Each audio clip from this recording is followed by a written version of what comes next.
Good morning and welcome back to Shanti Kunj online classes.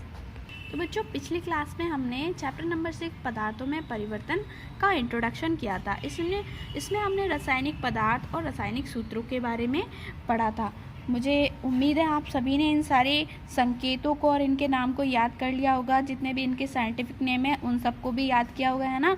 और नहीं भी किया है ना तो अब कर लेना, क्योंकि बहुत ज़्यादा इंपॉर्टेंट है। आपके एग्ज़ाम में यहीं से देने वाली हूँ मैं, ठीक है। तो अच्छे से इनको स्टडी कर लेना। चलो बच्चों, आज हम नेक्स्ट टॉपिक पढ़ते हैं। देखो आज हम पढ़ते हैं, जब दो या दो से अधिक तत्व आपस में संयोग करते हैं तो एक कंपाउंड का निर्माण करते हैं, यानी यौगिक बनाते हैं। तो हमने क्या पढ़ा अभी?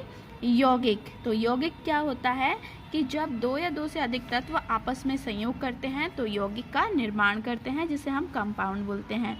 एक शुद्ध यौगिक के अणु में तत्वों के परमाणु भार के विचार से हमेशा एक निश्चित अनुपात उपस्थित रहता है। यौगिक के अणु को सांकेतिक रूप में व्यक्त किया जा सकता है। रासायनिक यौगिकों का सांकेतिक रूप रासायनिक सूत्र कहलाता है, यानी जितने भी रासायनिक यौगिक हो गए तो उनका जो सांकेतिक रूप है उसे हम रासायनिक सूत्र यानी उसका केमिकल फार्मूला कहते हैं। किसी रासायनिक यौगिक के अणु को सिर्फ रासायनिक विधि द्वारा ही अवयवी तत्वों में विघटित किया जा सकता है, यानी रासायनिक विधि द्वारा ही हम किसी रासायनिक यौगिक के अणु को विघटित कर सकते हैं। जैसे कि जल के अणु का सूत्र क्या होता है? H2O होता है। क्या होता है? H2O, ठीक है। इस तरह से लिखते हैं H2O को। इसमें हाइड्रोजन के 2 परमाणु एवं ऑक्सीजन के 1 परमाणु भार के विचार से 1/8 के अनुपात में इसे संयुक्त रहते हैं। तो इसी तरह से हमारे बाकी के भी केमिकल यौगिक होते हैं। अब जैसे यहाँ पे कुछ सूत्र दिए हुए हैं और इनको आपको अच्छे से याद करना ही, आपको आगे के प्रश्नों में भी मिलेंगे। जैसे H2O, तो ये किसका है? जल का है। हाइड्रोक्लोरिक अम्ल या हाइड्रोक्लोरिक एसिड, तो इसका सूत्र है HCl। फिर है सोडियम हाइड्रोक्साइड, इसको लिखते हैं सोडियम Na का। Na मतलब किसका सूत्र है? सोडियम का। OH हाइड्रोक्साइड, तो जहाँ पर भी आपको हाइड्रोक्साइड मिल जाएगा आप OH लगाओगे, ठीक है। फिर देखो पोटेशियम ऑक्साइड, जब भी ऑक्साइड मिलेगा तब आप O लगाओगे, तो K2O। पोटेशियम को मैंने बताया था ना लास्ट क्लास में, क्या बोलते हैं हम लोग? पोटेशियम को बोलते हैं कैलियम। क्या बोलते हैं? कैलियम। इसीलिए उसका K हमने सूत्र बना दिया, तो हो गया K2O पोटेशियम ऑक्साइड। फिर है लेड सल्फेट। लेड सल्फेट क्या होता है? PbSO4, ये हमारा हो गया लेड। लेड का फॉर्मूला क्या होता है? Pb, ठीक है। और लेड को हम साइंटिफिक नेम क्या होता है? प्लम्बम। तो प्लम्बम का जो हमारा P और V हो गया तो वो हमारा लेड हो गया। SO4 हमारा सल्फेट होता है। फिर सोडियम क्लोराइड NH4Cl, तो अमोनियम क्लोराइड, अमोनिया का हमारा सूत्र होता है NH3, बट यहाँ क्लोराइड ले रहे हैं हम तो हो जाएगा NH4Cl। जिंक नाइट्रेट हमारा होगा Zn। और ON3 का होल ट्वाइस कैसे लिखेंगे हम?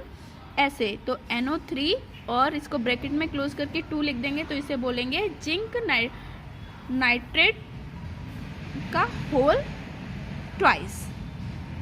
कॉपर कार्बोनेट हो जाएगा CuCO3। कैल्शियम हाइड्रोजन कार्बोनेट हमारा क्या हो जाएगा?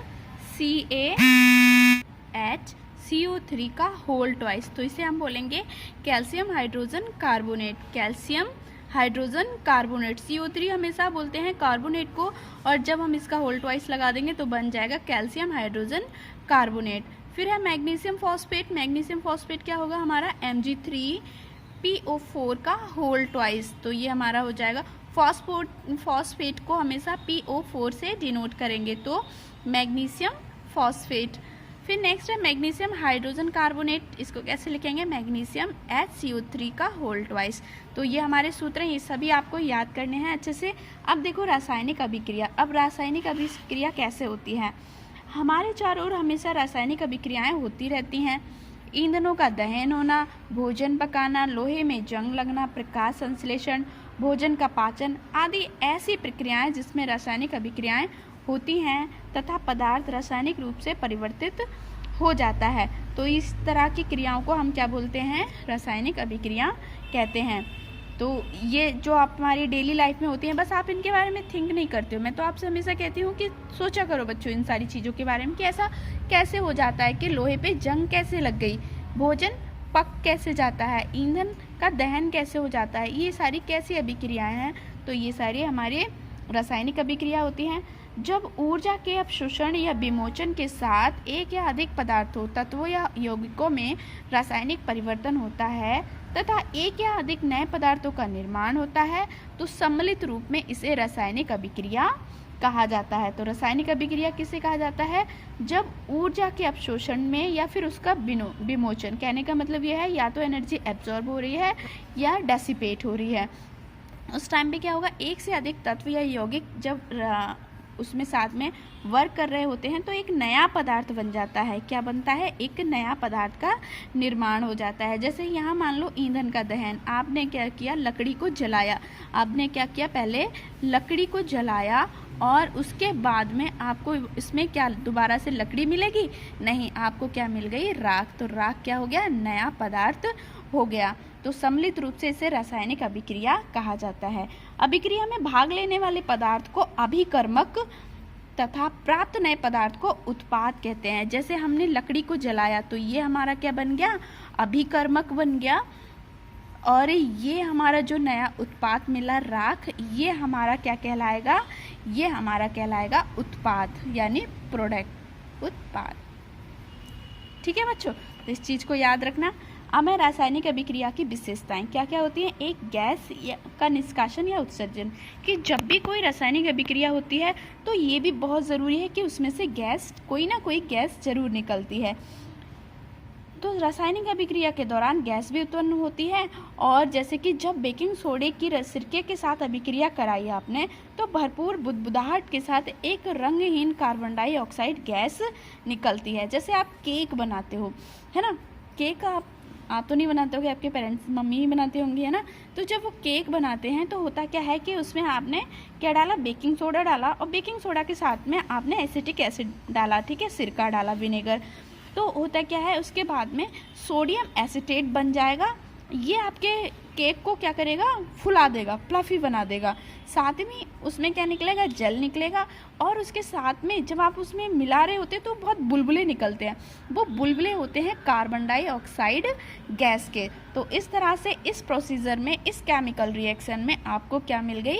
एक गैस मिल गई। इसी तरह से हर रासायनिक अभिक्रिया में कोई ना कोई गैस निकलती है।